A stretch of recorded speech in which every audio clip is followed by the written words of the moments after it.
peace. It surpasses all understanding. Um, so, in recent days, I've been doing a lot of video journaling. Some of the stuff I've left unlisted or private, and some of the stuff that I've done, I just go live and see what happens. But over the course of my life, not over the course of my life, focus, dumbass. I was a non-licensed clinical social worker. And what does that mean? Because how can you practice being a social worker or clinical social worker without having a license or certification? And in Maine, at that particular time, as long as you were working toward your degree, you could practice. So, and there was something, over the last couple of days, last 2 days in particular, um, someone shared with me. I've been processing a lot of stuff, and um, they shared these two particular um,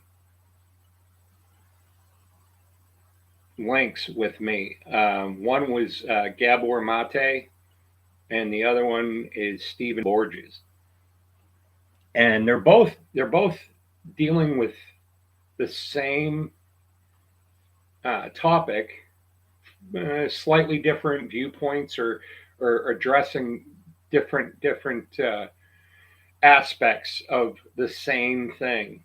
Um, and I again going to that time that I spent uh, as a counselor. Um, Generally speaking, the position that I was in had a very high burnout rate because you were dealing with trauma. Your clients were dealing with personal trauma, and and they would come to our facility. Many of them, it was a residential facility, whether it was on campus or in the communities surrounding. And the thing, it had a very high burnout rate for the staff. And right now, I'm just talking about from a staff level. I'll address the client level in a moment, but very high burnout rate. And generally speaking, someone in my particular position, it was roughly 18 months. So about a year and a half, you were fried. You were fried. But it was okay because it was for practical experience. You were working on your degree or your certification or your licensing. And within that, and within those parameters, you were allowed to practice and work. Um, and I ended up doing that. I ended up doing that 18-month position for 13 years. Um, and the thing at the end of that 13 years, what I witnessed, what I was experiencing as a client was the inefficacy of our modality. It wasn't working. It wasn't working. We had, statistically, we had a very low success rate with our clients. The idea, the idea was that they would heal and recover from their trauma and go on to have fruitful, thriving lives. And many of them ended up in jail with addiction issues, suicide at the end of the third. This isn't working. It really isn't. And why? Why isn't this working? Um, I worked in large, three different facilities over the course of my career, in that field, and there was one of those facilities that I think had really super progressive ideas about treatment and healing, genuine healing. And it goes to these links. that I saw with Gabor Mate and Stephen Borges, and in my own experience, the link between dis-ease and trauma and health problems and the things that we go about our busy days not even consciously aware that we're manifesting, so oftentimes are based on these formative years in our lives, 1 to 3, 3 to 5, 5 to 7, and during these periods, vital and periods of time in our lives, we are hardwiring, for lack of a better word, we're hardwiring our character, our personality, our viewpoint of the world, our emotional state, our spiritual state. It's setting up our physical practices for a lifetime. All of these things, and some of those pivotal experiences that we have during those formative times aren't so healthy sometimes. Sometimes they are, sometimes they aren't. But as a practitioner, I simply could not. I could not. It wasn't a sense or feeling that I was failing. I genuinely saw like all we are doing in 2 out of these 3 facilities that I worked for, all we are doing is putting a band-aid on something.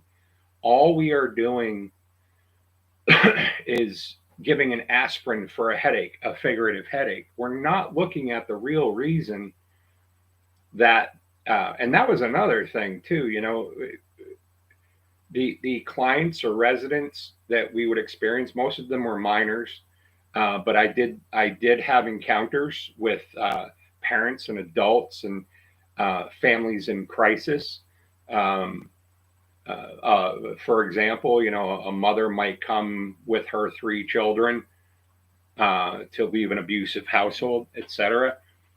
Um, but across the board, there would be distorted behaviors, actions on the part of the client, acting out, things of that nature, and the acting out.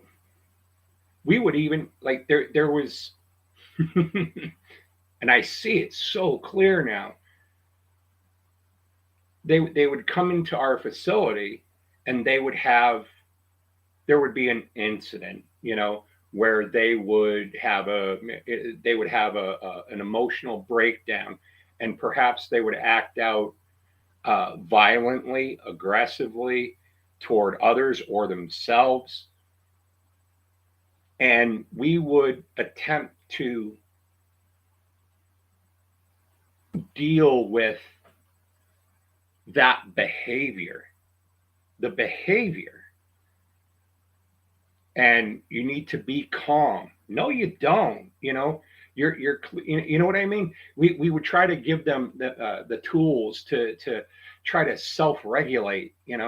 But anger, fear, doubt, insecurity. When these behaviors or these feelings or emotions that would rise up within them would manifest, oftentimes as a third party, you would view that, and we have this idea in society that these behaviors are somehow um, socially unacceptable.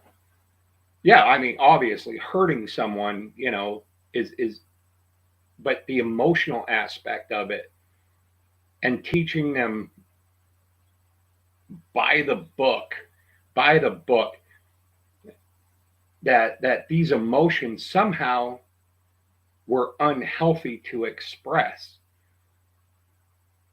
And for that, I look back, there was a doctor that I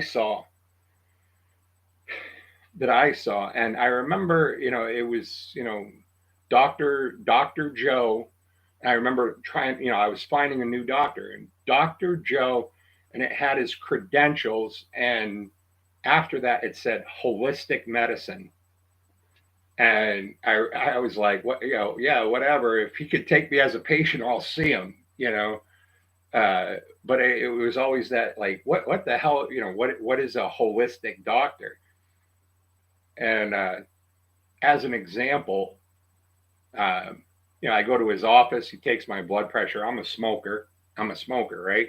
Have been for years. I quit for 10 years. Um, but now here it is, right here. So he takes my blood pressure. My blood pressure was elevated, and are you, oh, I see on your form that you are a smoker, right?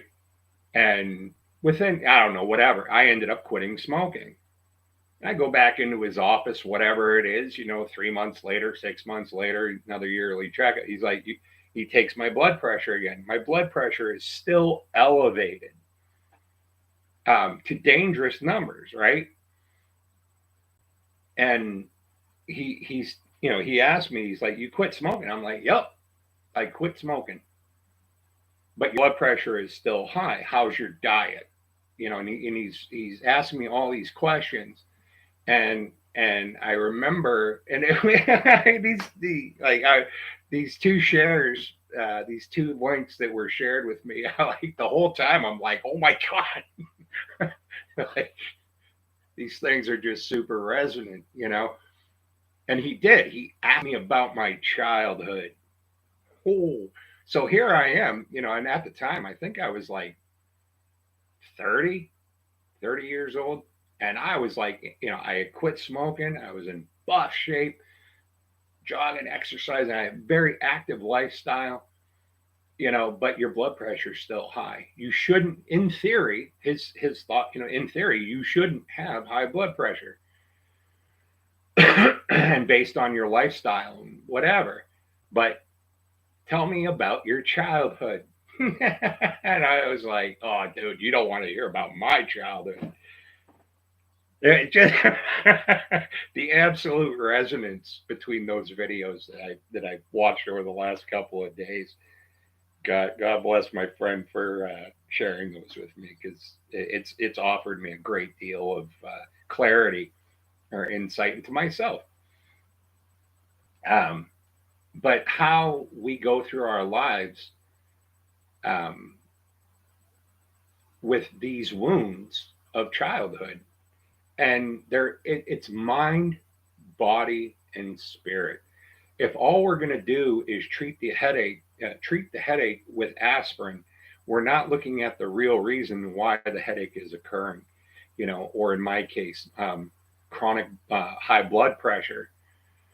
And looking back, and they nailed it in those shares. Um, Gabor Mate and Stephen Borges, looking back on, these experiences that I had that were rough through my childhood during those formative years, set me on a course of somewhat, I mean, for lack of a better word, being in fight or flight mode through a better part of my childhood and going into my adult years, and one of the an emotional, and it's proven how an emotional experience affects our physiology. It's proven. And the long term effects over the course of our life from a pivotal moment in our childhood development can last a lifetime. And it can cause health problems, it can cause death, it can cause all sorts of things. And looking, that was, and when I was encountering that particular doctor, and he had asked me, oh, okay, you're actually, in all other respects, you're in great shape, yet you still have this chronic high blood pressure. Tell me about your childhood. And I didn't, I had already had some experience within the healthcare, human services, counseling, whatever, and I had some general idea, but I never really looked at it holistically myself.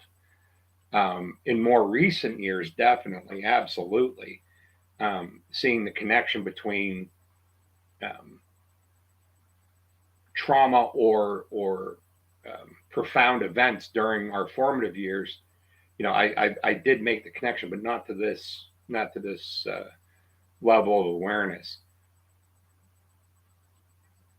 In those two facilities, it was by the book. Treat the symptom, treat the acting out, treat the violent behavior, treat the emotion, and but it was never we were never seemingly going back to the root with the client of this is where this came from, and helping them identify that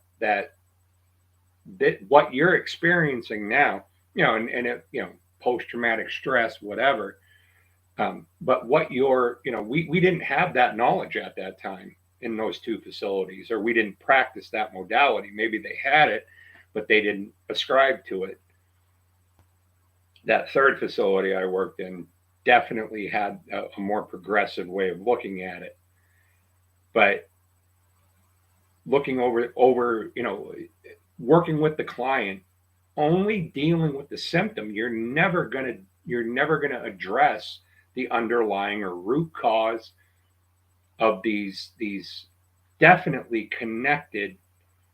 We're not just a physical body. We're physical, we're emotional, we're spiritual, and all of these things affect our entire being. But there's a lot there, and that's okay. So what do we do now? There is hope. You have to identify the source. It's very useful going back, for example, identifying a childhood pattern within myself, and I'll share this one. And this is a positive one. Okay, this is a positive one. I've talked enough. At least I'm not going to bring it up here, but this is a positive experience I had as a child, and it happened during my formative years. My grandmother was a seamstress, and specifically, what she enjoyed doing, was dressmaking, and it wasn't just like dresses. These were fine articles of clothing. Oftentimes, I remember her tailoring wedding dresses, and she did this from her home. And I lived with my grandparents for a period of time, several years. So I would witness my grandmother and ladies coming into. And I mean, I wasn't in the room watching the measurements, but whatever. But I remember, my grandmother had a seamstress dressmaking uh, thing going on in her house, and I was living there, and I simply remember like she really enjoyed it. She was so excited, and to see her sitting at her sewing machine, yeah, creating a dress and having the stuff, the fabrics laid out and cutting. It was wonderful to watch her, and you could see, there's times in our life where we witness someone doing something that's they're in their zone. They're just like they're creating, and they feel wonderful. Now, how does this relate to me in adulthood? That event those events, witnessing those events, and the joy that she experienced, and being able to witness that as a child.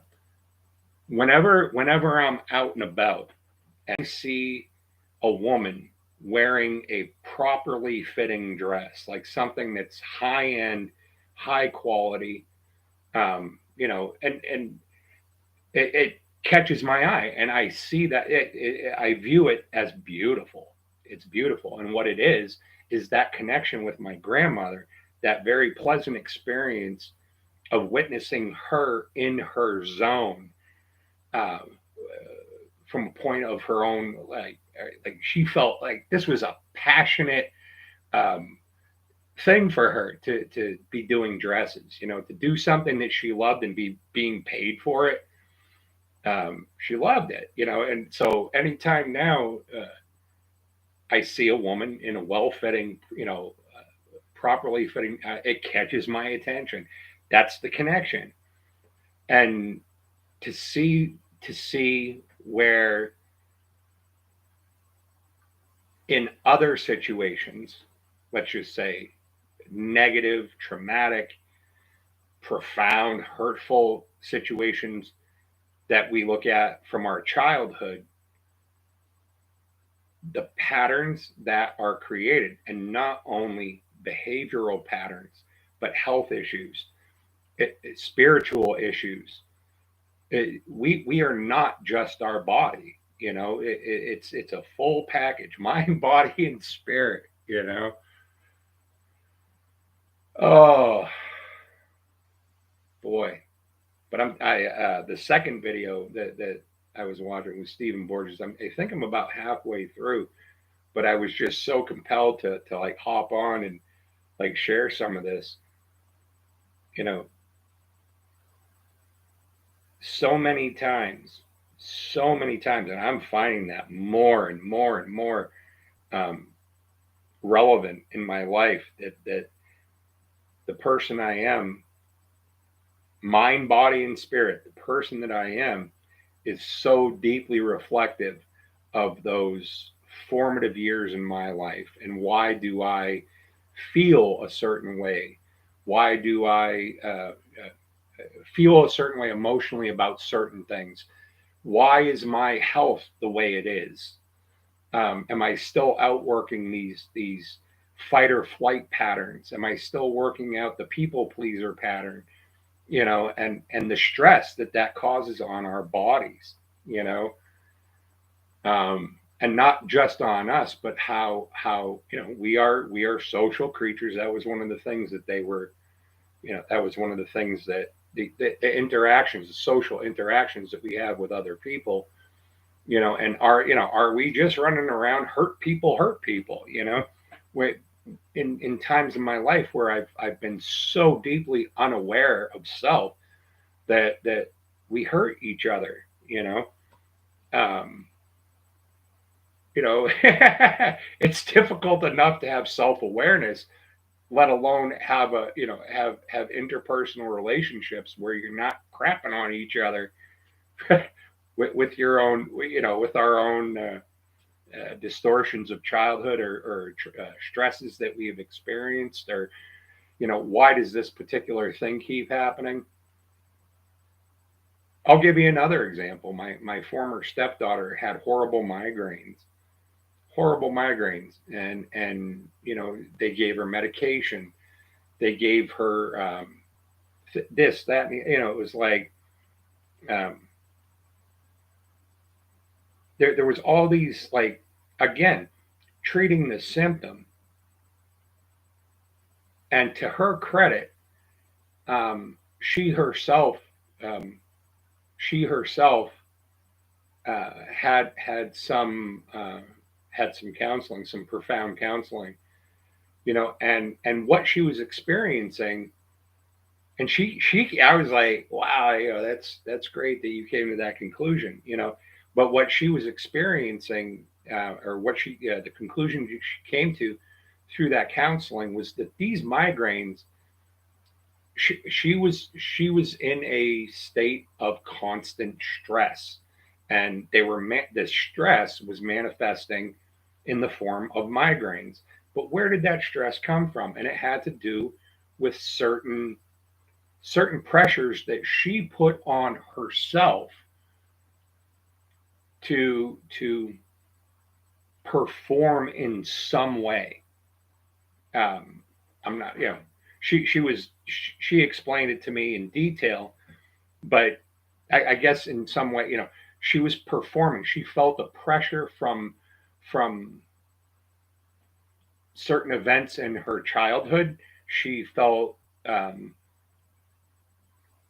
continued pressure over the course of her life from authority figures, parents, relatives, friends, to perform in a certain way.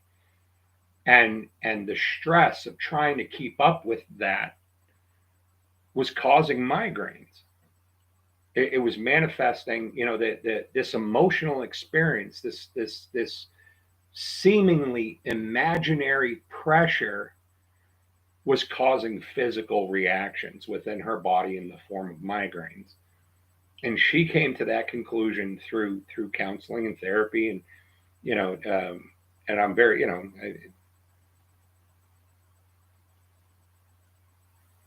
it's wonderful to witness her. We haven't spoken in a little while, but to witness the profound change in her, and to see her figuratively let her shoulders drop, like, I'm putting down that bag of bricks that has been weighing me down. It's been a privilege to witness that change in her. Um,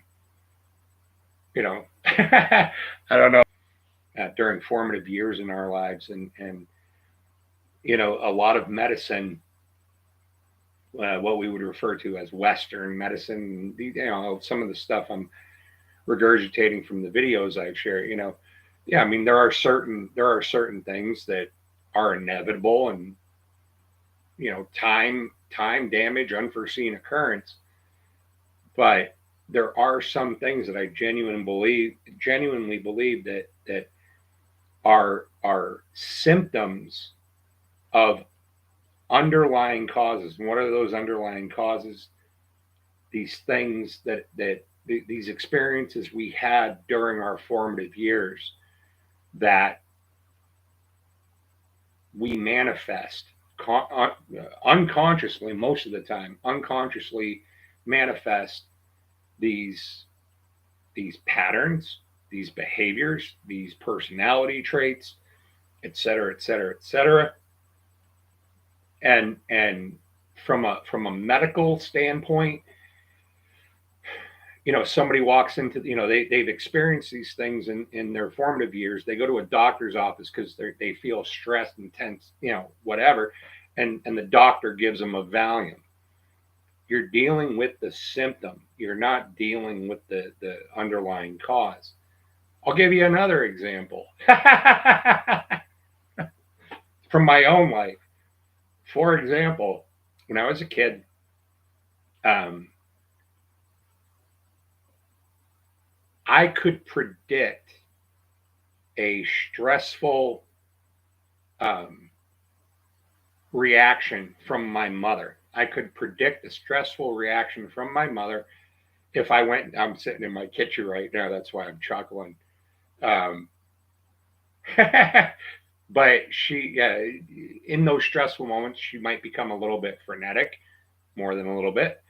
And if I saw the cabinets and the drawers in the kitchen were like left open, I knew that there was something coming up for my mother. And all right, and that was something that I learned as a child. When the cabinet doors, this is it right here. Cabinet doors open means something stressful is about to happen, right? So years later, I'm married. I have 4 stepchildren. I'm sitting on the couch. The kids get home from school. They're making themselves a snack, and they're in the kitchen. I'm sitting in the living room, had a clear view of the kitchen, and they're they're in there, whatever, making their after school snacks, getting ready to do their homework, and they rifle through the kitchen, and they leave the doors and the drawers open. Right? They're kids. Me, I felt myself all of a sudden. I'm like, I'm getting all stressed out, and it was a simple connection between that event that happened when I was a child, of my mother doing that, and they're leaving the cabinet doors open because they're hungry, triggered a response in me, and it brought up stress. So it was a moment of clarity. All right, well, that's why that's happening. And you know what happened? After I made that connection within myself, I'm not aggravated, agitated, or upset with the kids for not closing the cabinet doors. I'm experiencing something that happened when I was a little kid, and I had a fight or flight reaction within myself because I thought mom was going to show up and she was going to be upset, you know, because the cabinet doors were open. And I'm here to tell you that after that experience that I had with my stepkids, and I came to that realization, the cabinet doors were no longer an issue because I knew where it came from. I went to the source. Oh, that's where that comes from. I might have told them a time or two, hey guys, clean up your mess and close the drawers. But it didn't have the same um, reactive effect within me from that point on. So, as you can see, I'm kind of in my grunge clothes. I'm going to go do a little construction work today, I think. And profound stuff, though. And I'm so grateful for when friends and people in our life show up and they know that maybe we're struggling through something and they offer us something. Like somebody offered me those two links to watch.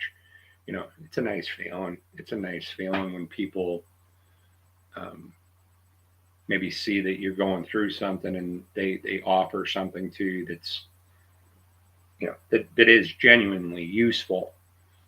um, you feel seen, you feel supported, and that's something that I'm learning to embrace. It's okay to receive too. Anyway, i'm gonna uh, I'm gonna sign out. And very rainy dark day, but we have a space, a garage to work in. So anyway, I'm out. Peace that surpasses all understanding.